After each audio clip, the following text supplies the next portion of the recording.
This is going to be 8 facts about hell. Hell is a real place, and I really don't want to see anyone go there. Okay, let's hear what you have to say. Number 1, hell is an eternal place of torment. There is no hope, there is no rest, there is no peace, just eternal suffering. It seems like a lot of these TikTok videos have a script. I've responded to this one already. No, that verse doesn't say anything about what you've just said. Number 2, hell actually wasn't created for mankind. It was originally created for the devil. It's an interesting point. I'm not sure how that plays into what you're sharing here. But interestingly, a place prepared for the devil and his angels is a different phrase than created, and hell isn't in the creation narrative of Genesis. In fact, there's very little within the Old Testament about this place of eternal fire.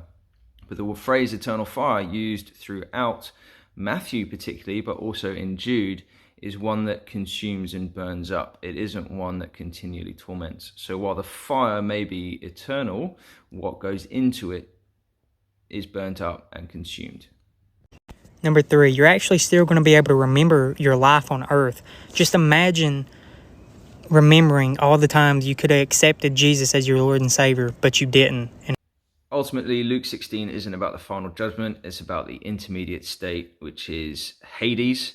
If you want to know more, check out my channel. I respond to Luke 16 in detail. I'll put a link in the description.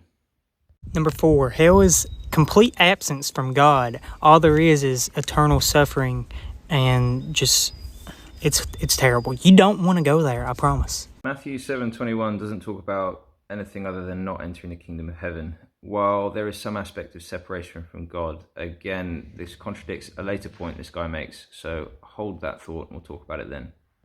Number 5, there's actually going to be different types of punishments and torments in hell.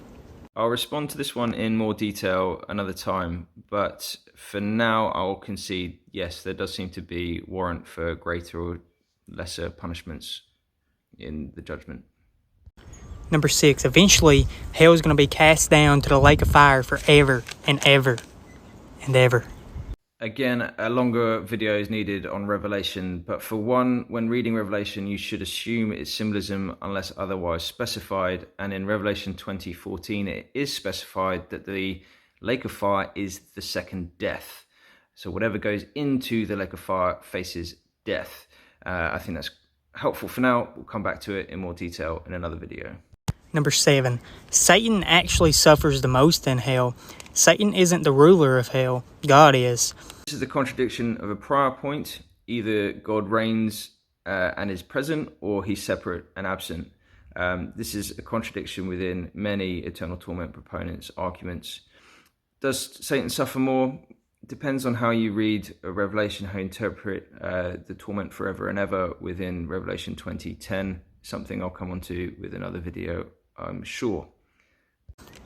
Jesus has the final say-so in whether you go to heaven or hell. It's going to be on Judgment Day. So in theory, I agree with this last comment to an extent. Judgment Day is a thing. Jesus is the judge, and people will face him when they are resurrected. But I disagree with the language of going to heaven or hell. On Judgment Day, a penalty will be carried out for the unrighteous. That penalty will lead ultimately to death, the second death, as Revelation calls it.